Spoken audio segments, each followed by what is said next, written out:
waaw xam nga Yankhoba Diémé man li ma njëkkul ànd par rapport ak moom Yankhoba Diémé warul nekk ministre des forces armées man bi ñu taxalee gouvernement bi def ko ministre des forces armées loolu laa njëkk a dénoncé dama ne maanaam armée bu ñu koy dénk nañ ko dénk koo xam ne politiqueul mais posture bi mu am politiquement méngoowul ak nga nekk ministre des forces armées man loolu laa jàpp. mënoon nañ teg ku mel ne Birame Diop rek ginnaaw ba ñu fa jëlee Birame Diop koo xam ne ay affaire politique yi doo ko ci dégg doo ko ci gis. parce que ñun suñu armée yàlla dafa dogal daraja bi ñu am ak fulla doo leen dégg ci détails maanaam booy wër ay républicain dëgg-dëgg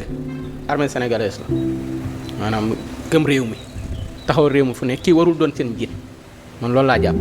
pour man bu ñuy yëngalaat gouvernement bi nañ ko jox feneen léegi nag Yankhoba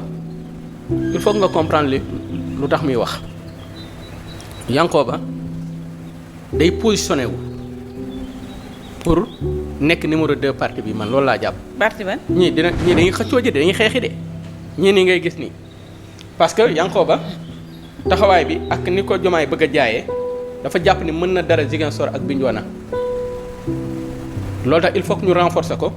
jox ko doole mais aussi publicité ko te moom nand na loolu buñ ko waxul te dee nañ ko wala mu bëgg ko kon taxawaay Yankhoba du rek taxawaay taxaw di wax nii.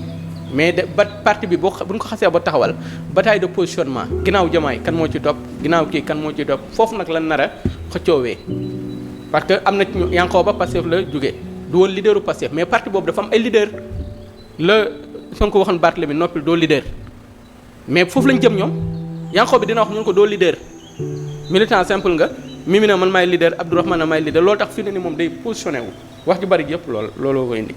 léegi nag baatu loyauté ñoom dañ koy wax ci tubaab mais ci ñoom doo dégg seen discours ku ko ñemee wax ci wolof doo dégg ku ne la ngor wala gore doo ko dégg ñoom dañ ko interdire seen vocabulaire wolof parce que buñ ko waxee sénégalais dana nit ñi lan la ñuy wax moo tax baatu loyauté rek la ñuy indi léegi nag loyal envers kii loolu tax nag man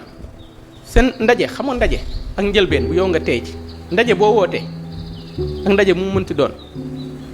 daa am ñuy ñëw ndaje mi indi leen mais daa am ñuy ñëw seet si daa am ñu ñëw di seetaan si loolu tax ndaje mu bees nii am na ci ñoo xam ne bi Diomaye waxee ba pare non lan ne lii du dem. waaw am na ñoo xam ne dañoo ñëwoon pour seet si ñii seetaan si nag moom faruñu kenn ñooñu ñooy ñëw taxaw bu jeexee ñu dem ci mais am na ñoo dañoo ñëw pour seet si kenn convaincre leen mais dinañ ñëw pour déglu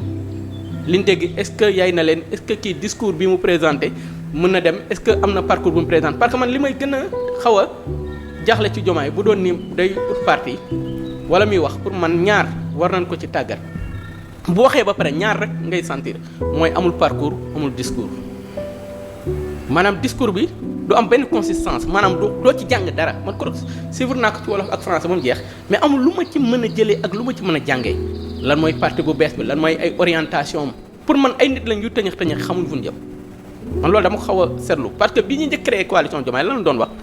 mooy danoo créé coalition pour wane liggéeyu gouvernement bi mun naa am danoo amul mais loolu lañ doon wax parce que danoo gis ne Pastef